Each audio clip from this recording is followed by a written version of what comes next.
আর আল্লাহ পাক অনেক কিছু মাফ করে দেন, কিছু কিছু বিষয় আল্লাহ পাক মোটেই পছন্দ করেন।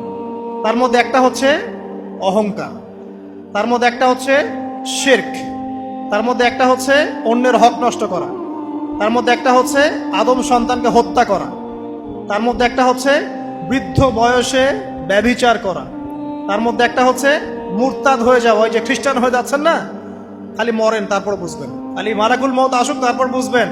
আল্লাহ রাব্বুল আলামিন বলছেন তার রাসূলের মাধ্যমে, কেউ যদি সাক্ষ্য দেয় আল্লাহ ছাড়া কোনো মাবুদ নাই, মুহাম্মদ সাল্লাল্লাহু আলাইহি ওয়াসাল্লাম শেষ নবী, ঈসা ইবনে মারইয়াম আল্লাহর প্রেরিত নবী, আল্লাহর পুত্র নন, জান্নাত সত্য এবং জাহান্নাম সত্য, এই পাঁচটা বিষয় যদি কেউ সাক্ষ্য দেয় ইনশাআল্লাহ সে জান্নাতে যাবে, তার আমল যেমনই হোক না কেন।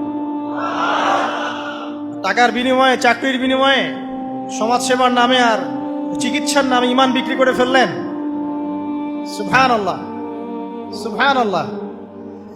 তোমাদের এই পৃথিবীতে বেঁচে থাকার চাইতে মাটির তলে চলে যাওয়া ভালো। আবর্জনার কোনো প্রয়োজন নাই আল্লাহর এই জমিনে। এই মুসলিম উম্মার আবর্জনার কোনো প্রয়োজন নাই। এই মুসলিম উম্মার ইমানদার সাহসী তরুণ প্রজন্মের দরকার। আল্লাহ পাক কবুল করুন, আমিন।